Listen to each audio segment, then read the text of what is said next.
Okay, we're going to get started. Good evening and welcome to the Special Education Legal Fund webinar series. We are here to talk about special education and special needs planning, schools, trusts, and beyond.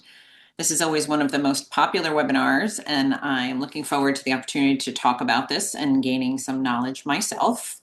I am Laura Sullivan, and I am the staff attorney for S.E.L.F Legal Aid. First, there's some housekeeping. I want to thank Wealthspire for sponsoring this webinar, as we couldn't do the work we do without the generous support of our sponsors. Wealthspire has been an incredible partner to S.E.L.F, and I'm excited to have them here tonight to share their expertise. And see if we, okay, no technical difficulties. First, our mission, if you're not familiar with Special Education Legal Fund, our mission is to provide resources and knowledge to families in need with children in the special education system. S.E.L.F seeks to empower parents and guardians to fully advocate for their students and to level the playing field for families in need with children in special education. In September 2025, S.E.L.F began providing direct legal services to qualifying families in the area of special education for students with IEPs in Connecticut through S.E.L.F Legal Aid. And we also currently provide grants for legal support and advocacy to families in need with children in the special education system in Connecticut and Westchester County, New York, through the Attorney Grant and Advocate Grant programs. For more information, you can visit our website at www.spedlegalfund.org, and the applications are also there. You can come back and join us on March 4th at 7 p.m. for another fabulous webinar on helping kids build strong social competencies, which is always an important topic, especially these days. And I would not be a lawyer if I didn't have a disclaimer. So this webinar panel is presented for informational purposes only. The webinar is intended as a resource for families who are navigating the special education system in Connecticut or New York and is not intended to provide legal support, advice, or assistance to any particular individual, nor is it intended to replace the advice and counsel of a qualified special education attorney. Families in need of legal advice, support, or assistance should contact a special education attorney licensed to practice in Connecticut or New York to discuss the specific needs of their student. This webinar should not be construed as an endorsement by the Special Education Legal Fund or any of its representatives of any of the participating attorneys, advocates, or other professionals in the panel, nor should it be construed as an endorsement of any school or school representative invited to appear on this panel. I'll stop sharing that. We are recording, and as a registrant, you will receive a copy of the recording through Eventbrite, likely tomorrow. The recordings are also posted on our Facebook page and eventually make their way to our website, where you can find previous webinars, and that's again at spedlegalfund.org. So if you miss anything, you have the opportunity to watch it again. Now, on to our main event. I am joined by Mike Delgas, Managing Director and Financial Advisor, along with Rich Yam, Senior Vice President, Director of Wealth Strategy, Wealth and Tax Planning, both from Wealthspire. Our full bios are all available in your registration link. Things are a little different tonight, as Mike is going to take on the role of my moderator, and I'm going to participate as a panelist, talking about the special education system.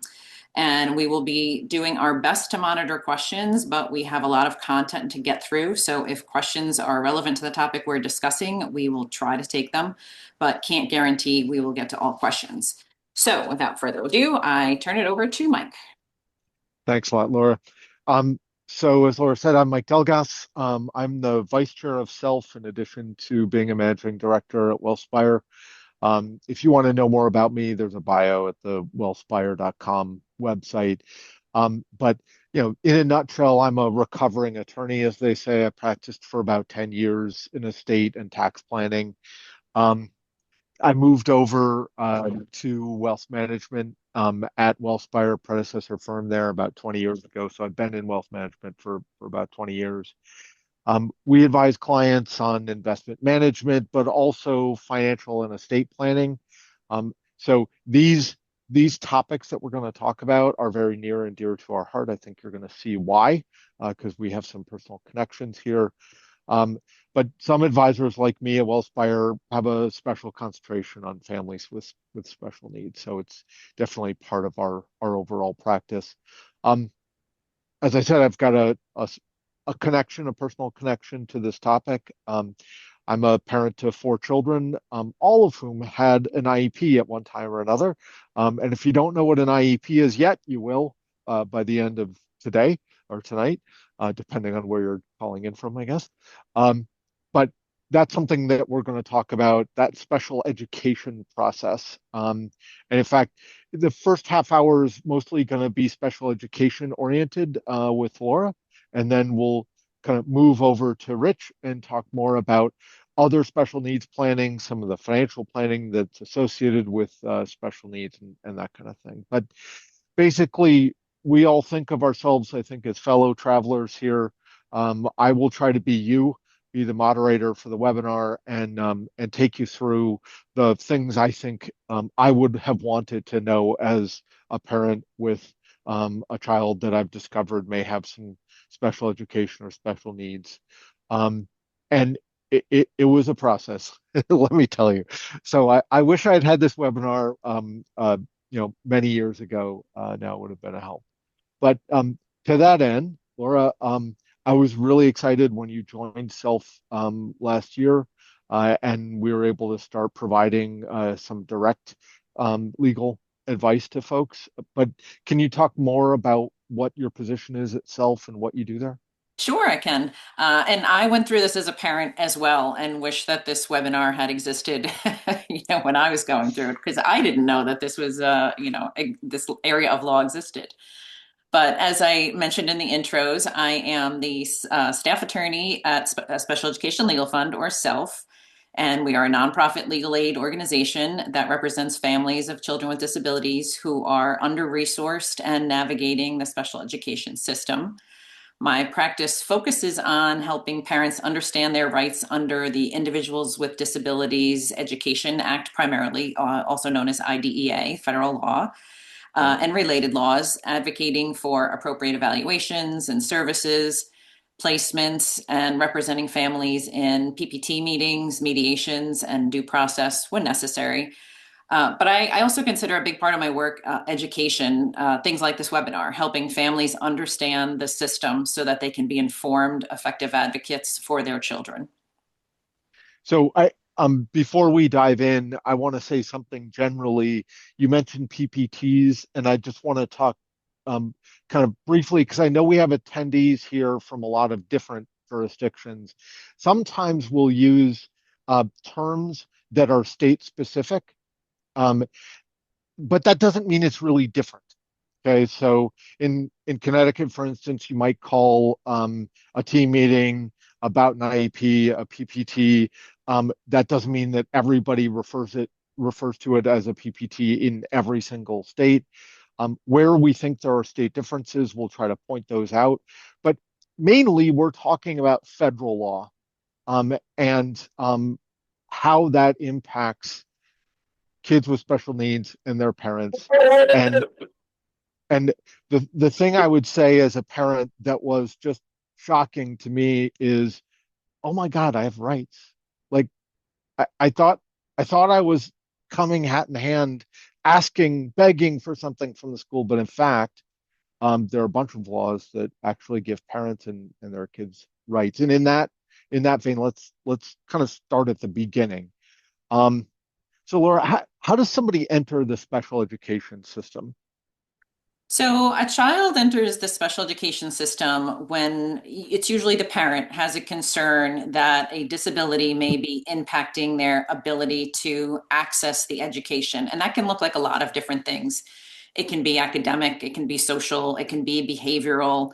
It can, like I said, it can really affect kind of any aspect of the child's educational experience.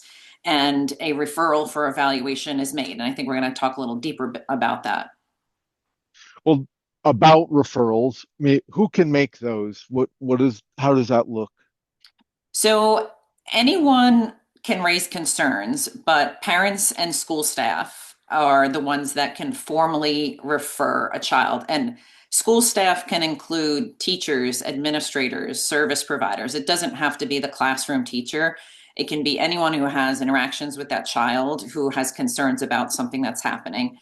and they can formally refer a child for special education evaluation, which just means put in writing to an administrator that there's a concern. Parents don't need permission or have to ask permission to put in a referral or request an evaluation. And then the way it happens, districts may have their own referral form. A lot of them have them on their websites. Hmm. Or you can send an email, and it just really has to say that you're concerned about your child and explain a little bit about what the concerns are, and that you want to make a referral to special education for your child to be evaluated. And how early can that start? I mean, is that you said school, does that mean I have to wait until kindergarten or something? So there's a law that's part of the IDEA that's called child find, and Hmm. it's a legal obligation under that IDEA law that requires public school districts to identify, locate, and evaluate any child who may have a disability and needs special education services. So this applies, yes, to children in public schools, but it can also be a child in a private school, in a homeschool setting, and preschool age children. It doesn't have to be starting in kindergarten. Right. So it can start as early as I, as a parent, see an issue, or maybe somebody else sees an Usually issue. three, when they're in preschool is usually when things kind of the public school system becomes responsible for them. Before that, it's usually the local birth to three organization. Right, right. Um, okay, so now what happens? Right, my kid's been referred to special education. There's an independent or there's an evaluation. What happens now? Well, hopefully there's an evaluation. So you make the Okay. referral, right? And the district will contact you um, to review the concerns, and that results in the first meeting, which I refer to as a PPT meeting, a planning and placement meeting. Hmm. It could be a CSE meeting in New York. It could be called various other things, but there's an initial meeting where the parties, including the parents, meet and talk about what the concerns are, and there's a decision as to whether or not to evaluate the child. And this is kind of the first place that things can go wrong, Yeah, right? If they yeah. decide not to. Um, and if they decide to evaluate the child, then the parent has to sign consent for that. And then there's a time period. It depends on your state. It's 45 to 60 days generally, depending on the state, from the time you make the referral to the completion of the evaluations. That time is on hold if they're waiting for the parent to consent. So if the parent doesn't consent for a week, that time period kind of sits there for a week. Hmm. But once the evaluations are completed, and that's by the school district, so the school psychologist, special education teacher, the school personnel is going to be conducting those evaluations. There's a second PPT meeting, team meeting, in order to review those evaluations and determine whether the child would be eligible for special education and related services. Okay, so just to recap, child find imposes an obligation on school, authorities to point out, to help identify kids who might need special education interventions. And there are there's the evaluation step, where the child's evaluated. And what if that doesn't go the way I want it to go? That is, they say, no, you're not qualified for special education services. Basically, you're fine, go away. Yeah, it's really difficult because it should be in very few cases that the parents are bringing these referrals, because again, the school has an affirmative obligation to kind of seek out kids that are struggling in any of these areas, and Hmm. often it is the parent that kind of brings it to the school's attention. And if you go to that first meeting and the team decides not to evaluate, that can be very disheartening, because you're bringing concerns to them, and they're basically saying, nope, we don't see that, we're not going to move forward. You have a few options at that point. One is to just really start documenting all of your concerns, and it may be that the school is doing a lot to support your child in school, but it's not being documented because they're not on any kind of official plan. start documenting that, because if your child is receiving a lot of support, that's kind of a hint that something's going on. You Hmm. could also secure a private evaluation if the school refuses to evaluate and then submit it to the school.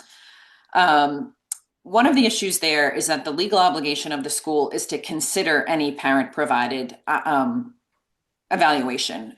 And that can just be them saying, we considered it and we disagree and we're still not going to Hmm. do anything. So it can be helpful, because a lot of times the evaluator will come to the meeting with you and talk about what they're seeing in the child. It may be that you have to put in some time documenting what's happening at home and at school, and then you can put in another referral. You don't have to wait to put in another referral for any specific period of time.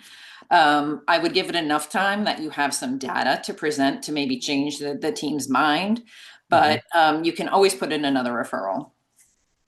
And that probably brings us to the general concept of the squeaky wheel here, and just that becomes your job as a parent is to, I mean, frankly, keep complaining until you get the results that you think are best for your kid. Um, but the when they make that decision, that is, when they decide who qualifies for special education services, what's the standard they're supposed to be applying there? So when you're in that second meeting and you have the evaluations and the team is looking at it, there are under the IDEA, there are 13 disability categories under which you could qualify. There's autism, there's specific learning disability, there's other health impairment, which usually includes things like ADHD, there's hearing impairment, vision impairment. So there's a lot of different categories that can make you potentially eligible, but that just having that or having a medical or a clinical diagnosis alone doesn't automatically qualify you for services. There also has to be an adverse educational impact on the child and a need for specialized instruction or related services. And we'll talk about what those are. So, for example, your child might have a diagnosis of ADHD from their pediatrician or the neurologist, or Hmm. autism. But if they're accessing the curriculum without any specialized instruction, they may not actually qualify for an IEP or special education services despite having that diagnosis. So, medical diagnosis and educational need are two different things. And how does that relate to the notion of free and appropriate public education? FAPE that is kind of shot through the IDEA and Right. special So education. ultimately, you're entitled to a free, appropriate public education. So you're entitled to accessing the public educational system at no cost to you. Appropriate, a lot of these terms unfortunately aren't really defined, right? We have Hmm. case law, we have statutory stuff. So what is an appropriate education? That might be different depending on who you ask, right? So there are some parameters set by the Supreme Court primarily as to what that means. And we do have this free appropriate public education is providing meaningful educational benefit to a child. That you are, in light of your circumstances, you're able to progress in your goals and objectives and make meaningful educational change. Hmm. Okay. Um, so in terms of how that gets implemented, when somebody is in special education or maybe disabled but not in special education, tell me about that and maybe about 504s versus IEPs and that kind of thing. Sure. So when you do the evaluation process, if your child is found eligible, so they have a qualifying disability and they have an educational need, the team develops what's called an individualized education program, an IEP. And that is a pretty global name for it. It could be called Yeah. other things, but it's the document that has the plan for what's going to happen. And what that document includes are the child's present levels of performance, meaning in all of the different avenues in behavior, social skills, academics, cognitive, where are they currently performing? What are their Hmm. current skill sets? And then you look at the deficits and you determine goals and objectives to have that child make progress to grade level content or grade level activities for, kids, peers. Services and accommodations would be in there. And then the placement. Is the child in the general education classroom all the time? Are they being pulled out into a resource room? All of that's going to be in this document. And in the formulation of that document, the parents are supposed to be equal members of that team, and you're supposed to have parental input into all of that. Hmm. And the IEP really, I mean, the I is for individualized. So it's supposed to be regarding your child. It can't be a boilerplate agreement. As you mentioned, there's a 504 plan and an IEP. So an IEP provides specialized instruction and related services under the IDEA, the law that we talked about. A 504 plan is about ensuring individuals with disabilities have equal access to participate, and that's under Section 504 of the Rehabilitation Act. So it's a different law. Hmm. What does this mean?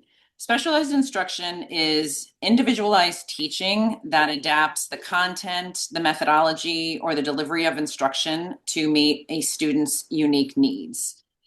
So that's the specialized instruction. Then we have related services. Related services are the things like speech therapy, occupational therapy, counseling, transportation. And those are supports to help the child access or benefit from the education. Um, so the related services can also be under a 504 plan, but only to the extent necessary to ensure access, because a 504 plan ensures a student has access to education on the same basis as their non-disabled peers. It's a kind of an equality statute, right? Right. It doesn't change what's being taught.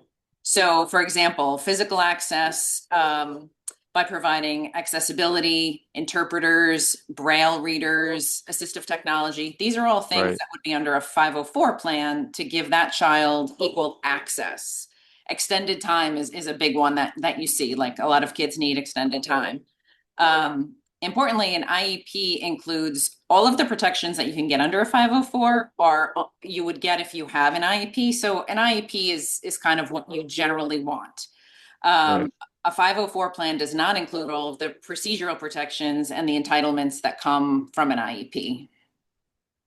So, you mentioned kind of for example, pull-out programs where, kids would get specialized services within the school. Um, what does an IEP travel with a child? I mean, can you talk about, you know, public versus outplacement a little bit also and how IEPs get implemented there? Sure. So an IEP can travel with a student. So if you move within your state from town to town, the IEP can go with you, and it needs to be upheld by the new district. They might make some changes based on their program. And Mhm. then there are outplacements. There's two basic types of outplacements. States have state approved special education schools that are basically contracted with the public school system so that these schools can implement the IEP at their facility. So maybe it's a school that has special services for students with language based learning disabilities. So the IEP can be implemented at that school, and the school district remains ultimately responsible. They're responsible for paying for that private institution. They're responsible for transporting the student to that. And ultimately, they remain totally responsible. If the child were to graduate, they would graduate from the public school system. There's another group of schools that are really private schools. They don't have any kind of contractual relationship with the school district. They're not required to implement the IEP. And those are generally considered what's called a unilateral placement or a parent placement to these private Hmm. schools. So the public school is not serving my child. I want to move my child to the private school down the street. I'm perfectly capable of doing that and allowed to do that. But the public school district doesn't continue to have responsibility over my child's education if I choose to do that. So there's Right. kind of two buckets of private schools. So in this process, because you're starting to tell us about kind of how this can diverge and stuff, and people can go down different paths.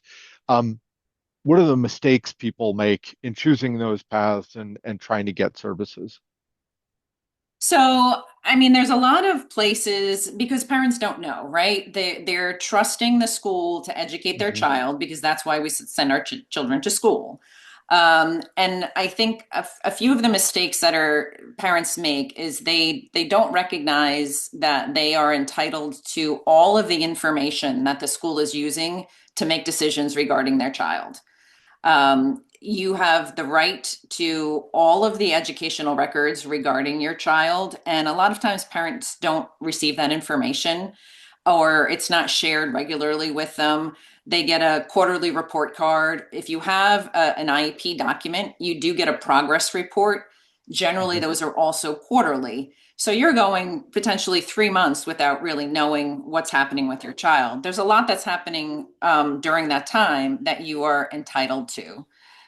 Another, you know, mistake that parents can make frequently, and again, it falls kind of in that trust realm that they're relying on verbal communication instead of putting things in writing. A lot of times, school districts will call the parent if there's an issue. They'll say, let's just have a conversation. We all have a saying when we're in this business that if it isn't in writing, it didn't happen. There's no Hmm. evidence. If it was verbal, it's got to be in writing. So something to do there is if you have a phone conversation with somebody from the district, they're calling about an issue or an update. When you hang up the phone, write them an email confirming your understanding of the conversation, and Hmm. you're creating that record that did not previously exist.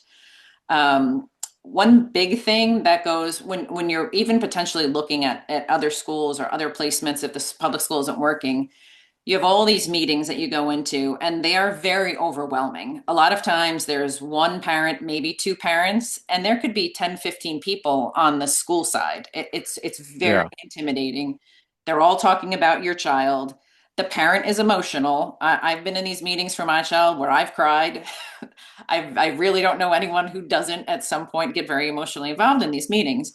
So parents don't know that they can record those meetings and they should record those meetings because while you're trying to process everything that's being presented to you, um, you can record it and then you can listen to it later. You can process it Hmm. again. You should let the district know ahead of time or before the meeting starts that you have an intent to record the meeting. But they can go on for hours. There can be a lot of data presented and many things are said. And again, this way you have the opportunity to kind of go back and listen again. Um, don't trust that the school is going to fix things without you being an active participant. And I think one of the primary things that parents really have to remember is they know their child better than any other person at that table does.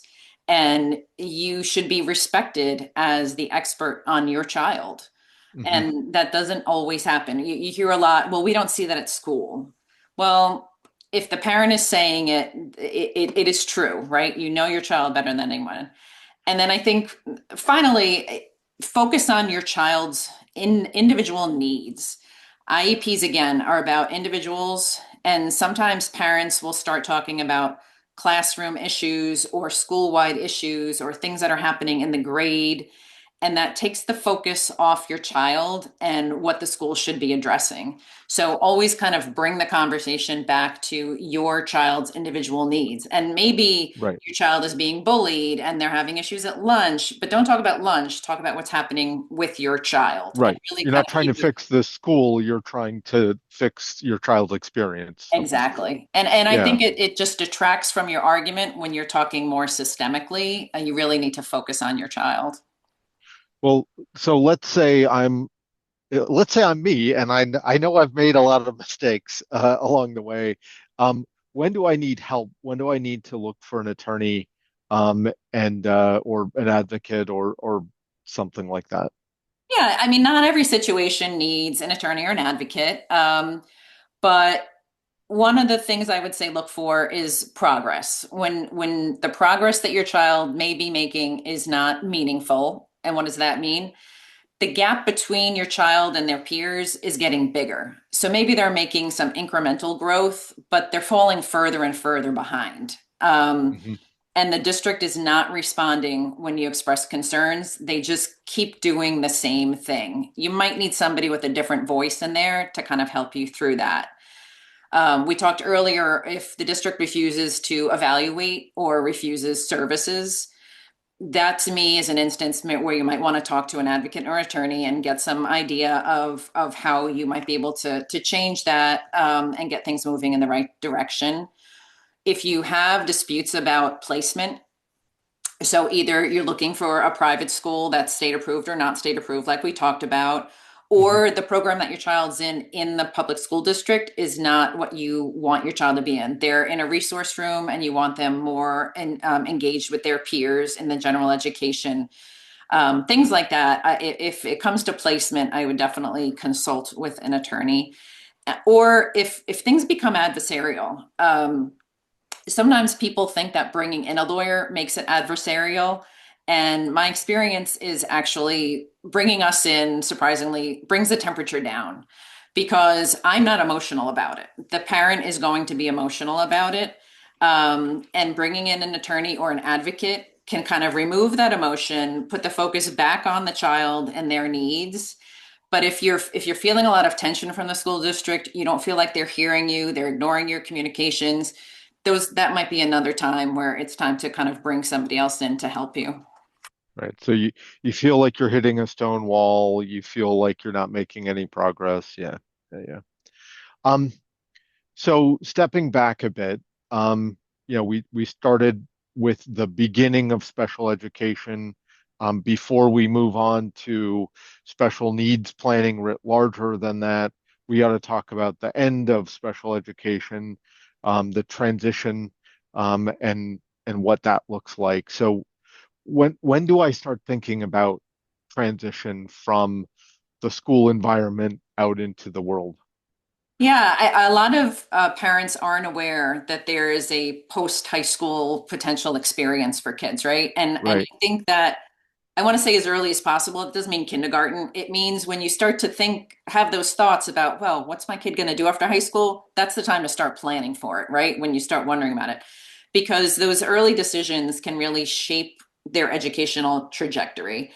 In Connecticut, formal transition planning, so transition out of high school, has to begin no later than the first IEP that's in effect when the student turns 14. That's pretty early, I think, for states. A lot of them are 15, 16. So you might want to check with your state. But that means that starting with that IEP when your child is 14, it must include transition goals, short term objectives related to post secondary education, training, employment, and when appropriate, independent living. It's not just about going to college, it's living after high school and whatever that may look like for your child based on age appropriate transition assessments. And starting early helps you plan and build skills that are intentional and tied to what your child then might need after high school. Right. Right. Um, yeah, my experience is that that often happens a lot later than it's supposed to. Um, and Absolutely. yeah, a kid at 16, people, you know, at the school said, "Have we ever done transition planning?" Um, so yeah, again, an example of how parents have to be advocates, but it's just so hard when you don't know the rules, Yep. right? So that's why we do these things, but it's also why sometimes people need some help. Um, so when does a student's entitlement, and I want to, entitlement's a very specific word here. When does a student's right to a public school education and services end? Sure. It generally ends when the student graduates with a regular high school diploma or ages out of eligibility, which is going to be determined by your state statute. Often it's 21 or 22, so several years post high school. In Connecticut, students are entitled to continue receiving special education and related services through the end of the school year when they turn 22. So if you turn 22 in you can almost gain an entire school year, right? Depending on when you're going to turn 22. Hmm. So it's really important that you know in your state what that age is. Or when you graduate with a regular high school diploma, as I said, whichever comes first. After that, post-secondary education and supports, there's no more IEPs after that, right? If you go to college, you are still covered under protections of Section 504 for accommodations like that extra time that we talked about and Hmm. things like that. But the responsibility there really shifts significantly to the student to kind of own their disability and talk about it. And I think, it's important that transition services are not just about going to college. It's developing skills to live post high school, which could be community skills. It could be learning how to take the bus, how to read menus, how to, navigate society. There's a Hmm. lot of pieces that go into it. It's not just about, again, not just about academics.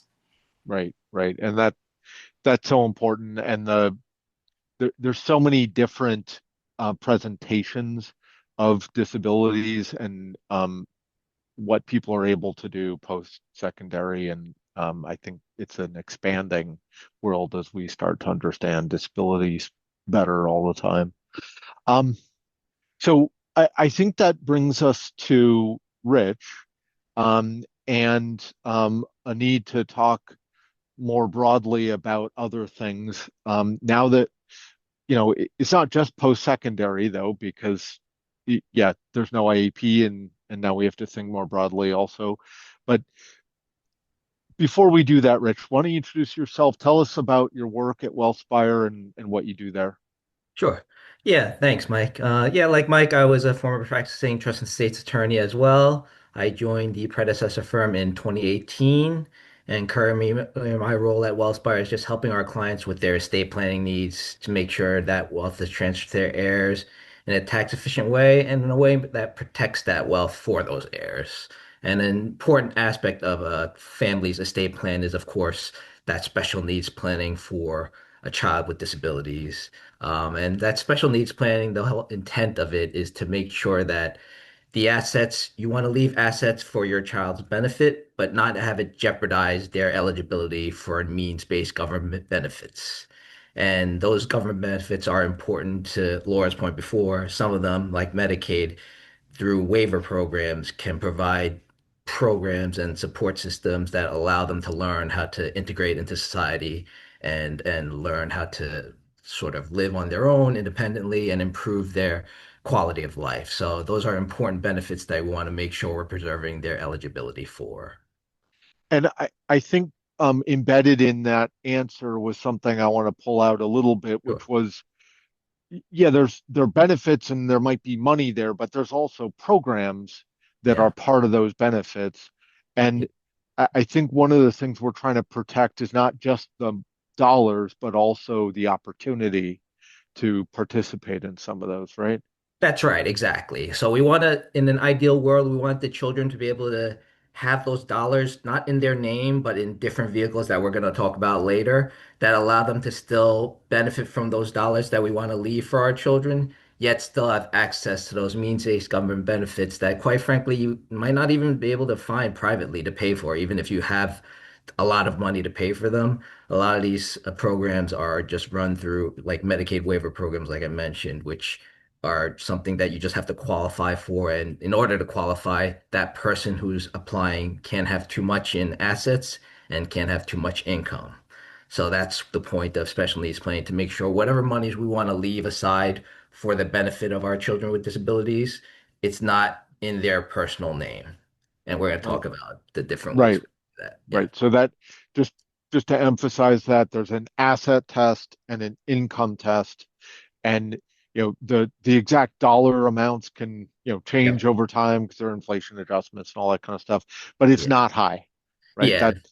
By way of example, the for SSI, which is basically the federal government giving monthly payments to the person with disabilities for them to live on, to pay for food and shelter, very basic living needs, you can only have $2,000 of assets in your name. So a lot of times families are like, ah, I'm not going to leave a large inheritance for my kids. It's not a big deal. They'll still be able to qualify. That's not true. Even a very modest inheritance is going to jeopardize that eligibility. Right. Medicaid is different depending on the states. Connecticut's is very low. I think Connecticut's resource limit for Medicaid in Connecticut is just $1,600, $1,600. New York's is higher in the 30s, 30K-ish, but still not a lot of money that they can have in their name, which is why we want to set up different vehicles to hold that money for them. Right. So we're really talking about limits in the thousands, not the millions or That's something right. like that. So yeah. Um, okay, well let's turn to some of the ways that we can protect those benefits. And maybe start with the more off-the-shelf option and tell us Sure. about able accounts. Yeah. So, I tell me how I can avoid going to a lawyer, and just do it myself, maybe. Yes. Maybe. Yeah. So ABLE account, just ABLE stands for Achieving a Better Life Experience Act. And it was passed many years ago, actually. And I believe 49 states and jurisdictions like DC have them available for you to open online. And they are federally allowed under what Internal Revenue Code Section 529A. So they're very similar to 529 plans, which a lot of folks do know about. But ABLE accounts, instead of being educational accounts, so 529 accounts, as we all know, or most of us know, are for qualified educational expenses like maybe tuition, fees, college books and supplies. ABLE accounts under 529A are for what's called qualified disability expenses. So just think of things that improves that child's independence or quality of life. So it's a lot broader than what a 529 would be allowed for.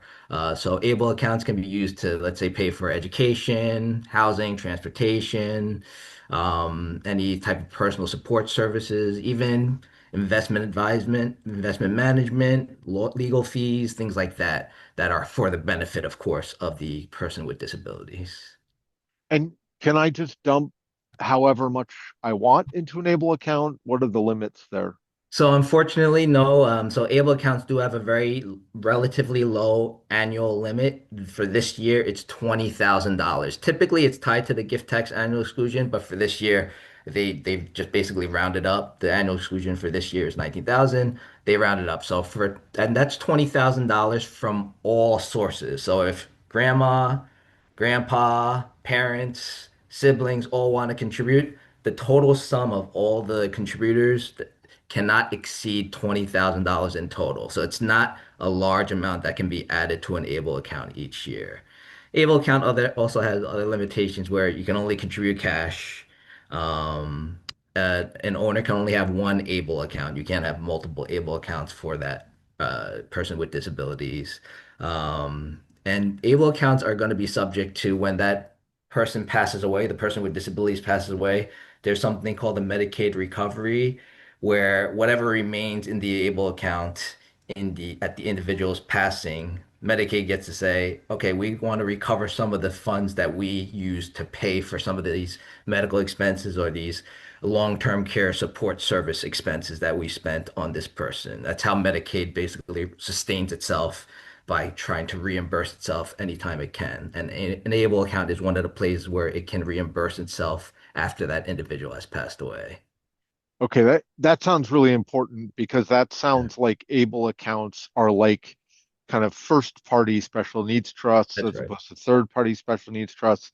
But we'll Yeah. talk about that in a second. Yep. Before we do, um, if am really successful, I put in, my $20,000 a year and it grows fabulously.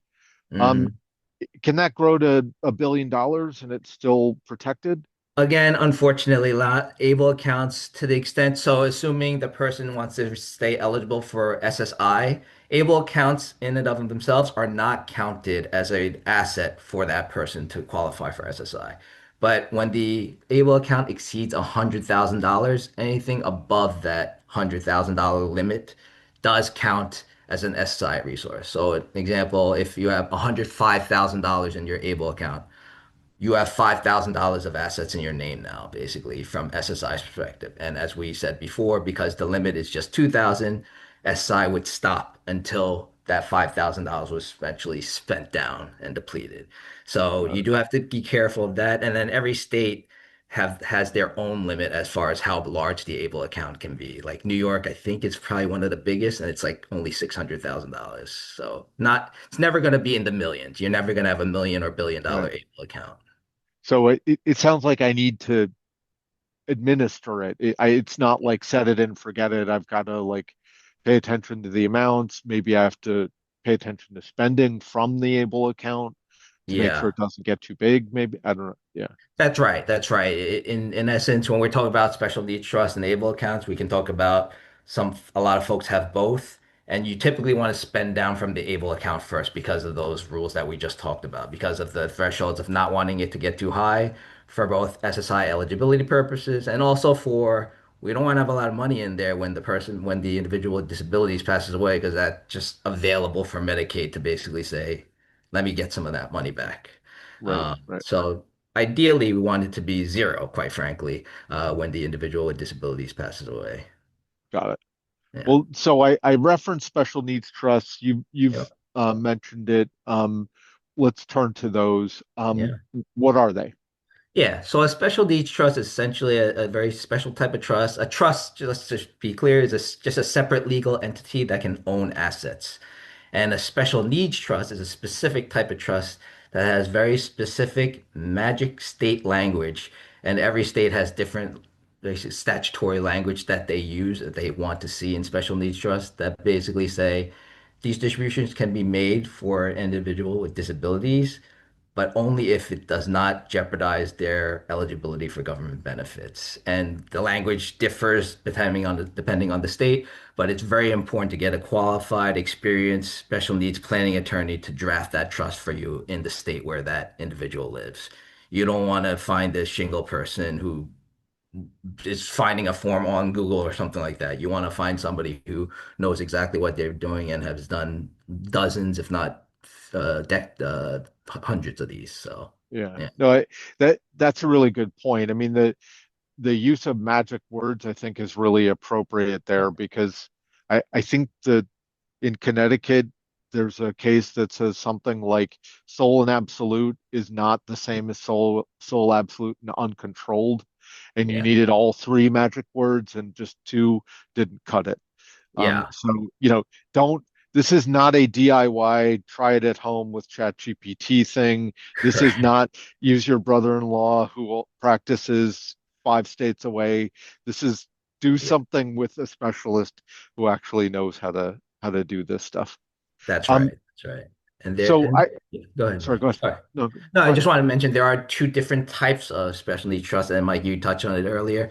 There's the third party special needs trust, and that's basically funded by the disabled individual's family members, typically, or friends, of course. So parents, grandparents, aunts, uncles, whoever wants to basically leave assets for that individual with disabilities, they should do it through a third party special needs trust. But there's some instances where, let's say, the family didn't do perfect planning and the inheritance was left outright to the individual with disabilities, or the individual with disabilities more commonly, unfortunately, is in a personal injury type of situation, Hmm. and there's a settlement or award that they've received personally. For those types of funds, that person needs to set up a first party special needs trust, which is pretty much the same as a third party special needs trust, except for the fact that, like you mentioned before, Mike, first party special needs trusts are subject to the Medicaid payback rules, where whatever remains in a first party special needs trust, Medicaid has the first right to recover for some of the expenses they paid for that individual. Right, right. Yeah. So I want to pick up something you said about imperfect planning. Um, Yeah. so how do I make it perfect? That is, Yeah. avoid needing to use that first party special needs trust in the first place. Yeah, first we want to really button up our own, is the parents should button up their own estate planning documents. So in their wills, if they have revocable trusts, make sure there are provisions in there where whatever is being left to the child with disabilities is being left to a special needs trust that's either created after the parents pass away or even created while the parents are living. And also, we also want to coordinate with all our family members and friends who are thinking, you know what, I want to leave some inheritance or some assets to that child to make sure they know that a special needs trust exists or will exist, and that any inheritances or gifts that those other folks want to leave also are made to special needs trusts. So we want to coordinate with anybody who might want to leave assets to our child. Also, we want to make sure, and a lot of times this is overlooked, retirement accounts, life insurance policies. A lot of times nobody looks at the beneficiary designations on those for a long time, and the default is typically spouse, then children. There's not going to be any default provision about special needs trust for a child with disabilities. So to the extent it's just that pro forma beneficiary designation that you haven't updated in a while, your child with disabilities might be receiving an inheritance that would jeopardize that eligibility that we're talking about. So want to make Right. sure we're buttoning all that stuff up. And I think you made a point in there that I want to emphasize, and that's just that, this may require some conversation across generations, across Yeah, families. People may think they're doing a great thing by, delivering dollars to a kid with challenges, but if it's done the wrong way, they can kind of mess up the whole plan that's very right. inadvertently from the Yeah, best intentions. So you might need to talk to grandparents or whoever to make sure that everybody kind of understands the plan. exactly. Exactly. So how do I get money into a special needs trust? I mean, Yep. it are there limits there? So yeah, that's the good news. For special needs trust, there's no limits like there are for able accounts. You could have, in theory, $1 million third party special needs trust. Again, other type, the first party special needs trust, you're typically not going to have that be a large amount because it'll just be the personal injury award or the inheritance that the individual with disabilities received. You're not going to add to that at any point. But with third party special needs trust, you can make gifts during the parent's lifetime so the parents can decide, you know what, we're doing pretty well. We can afford to put a few $100,000 in that special needs trust or some stocks or any type of asset, whether it be real estate, marketable securities, cash. There's no restrictions there as there are with able accounts where you can only contribute cash. So it's a lot more flexible as far as what the special needs trust can be used for. Pretty flexible, similar to able accounts as far as flexibility can be used for anything for the beneficiary's benefit, whether that's I've seen special needs trustees pay for vacations, recreational activities for that beneficiary and one companion. So we don't want the trustee needs to be careful not to go overboard and say, yes, this I'm going to pay for a vacation for this beneficiary and 10 of his friends. That would be a little bit too much and too aggressive as far as administering the special needs trust. But to the extent they're reasonable expenses for the benefit of the beneficiary, it's a pretty broad standard as long as we're not making distributions directly to the beneficiary. We want to pay for the airline ticket from the trust or pay for the hotel from the trust, not give the money to the beneficiary for them to pay those Right. expenses. Yeah, So that points out the need to really be professional about how you're administering the trust and understand where the pitfalls are. I guess I should say that we have a trust company that does that for people who need that, but right. that's often a family member. Um, that itself can be challenging, right? Because now you're asking a family member to take on a pretty heavy job, and it's often a sibling, right? Because Yeah, parents are trying to get somebody who's kind of a contemporary and is going to be around for a long time. right. But now you've got to decide if that's too much to ask, right? Is it, and that's going to depend on disability and a whole bunch of other things as to how heavy a lift that actually is for the trustee. Um, That's right. Also going back to the funding point, Yeah. you know, you said it was essentially without limit. There is an upper limit, I think, on the gifting, just because Oh, right. any Yep. any Yes. gift could Yeah. attract tax if you're really aggressive about it.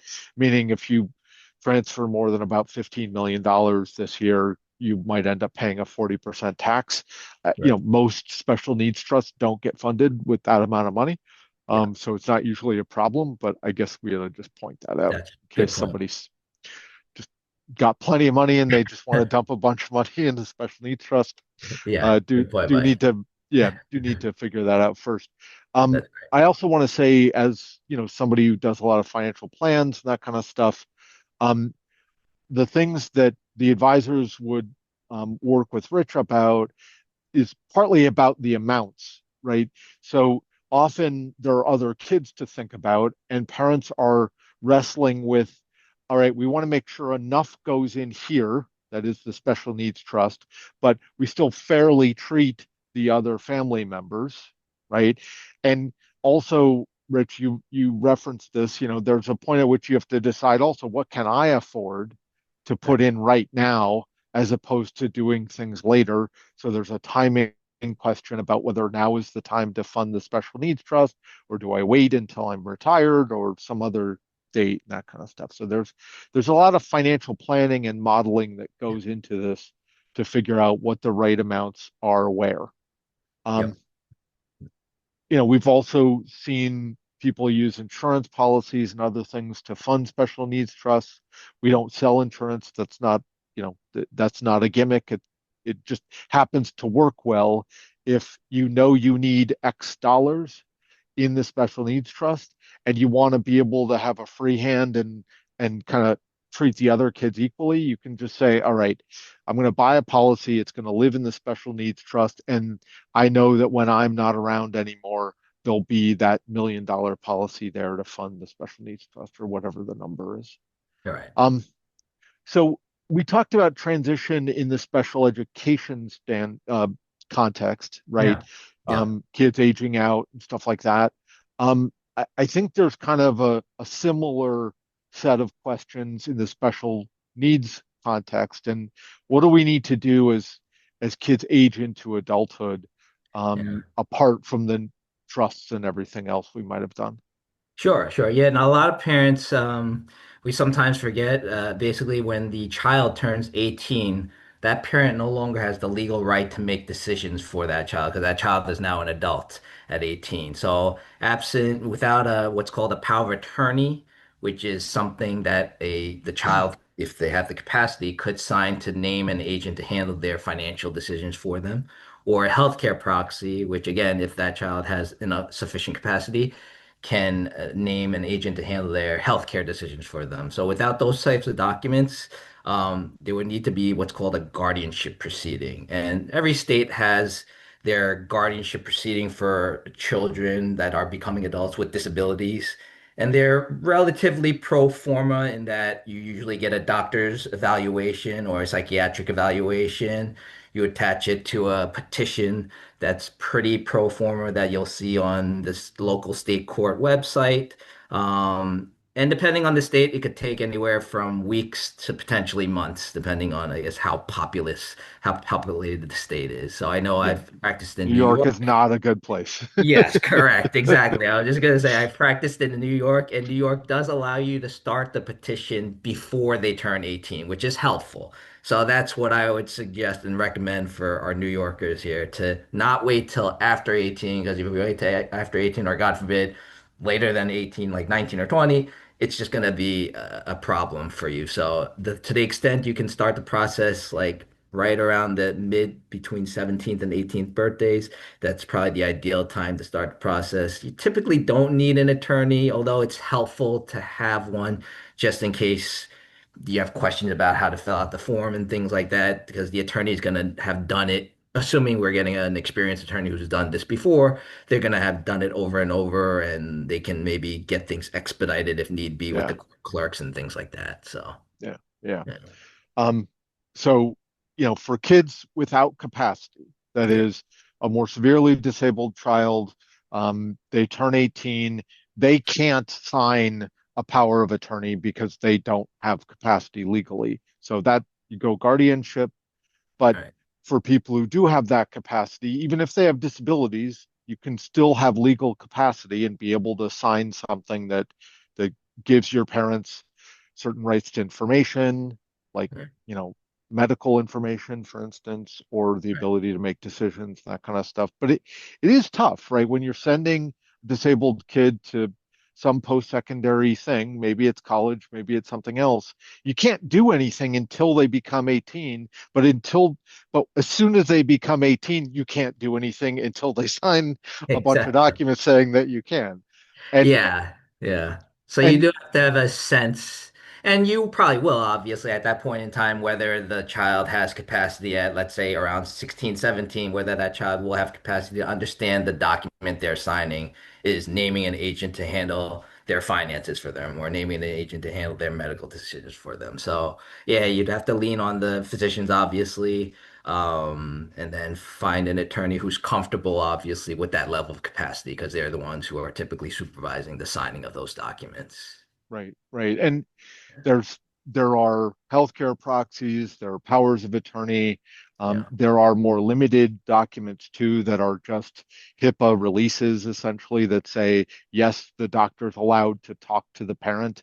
But I mean, I can't emphasize this enough. It is a shock as a parent to realize that my kid is 18 and doctors not only might not talk to me, but they actually aren't legally allowed to talk to me anymore unless I've got pieces of paper in my hand that I can give them. And honestly, a lot of doctors like to see it on their own forms. Yeah. Student disability centers at colleges might have their own releases that they want to get signed and stuff like that. If you can find that out before your child goes to, some far-flung place where they all of a sudden need help one night, which I have some experience in, it's great to have buttoned up a few things Mike, can I in just advance. interject in here that I just want to throw in that this applies to education as well if you're still in the public school system, right? Your child turns Mhm. 18. If they are Yeah, receiving any kind of additional services, they have to consent to that unless the parent has some kind of guardianship. When they turn 18, they get to make the decisions about their IEP.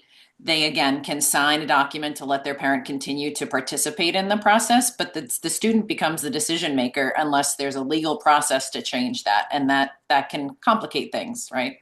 Yeah. yeah, yeah. So there are definitely some milestones to keep in mind as you kind of make your way through this as a parent. Well, I think we hit our 8 o'clock mark. It's just about 8:01. Um, I don't see questions in the chat right now. So I think we tried to anticipate a few along the way. If people think of questions down the road, for my part, I'll volunteer that you should reach out to me. Again, you can find my contact information on the Wealthspire website.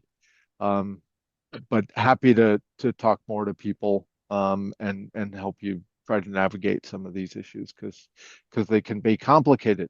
Um, and I want to say a huge thank you to our panelists. Laura, thank you very much for participating and for all the work that you do at S.E.L.F.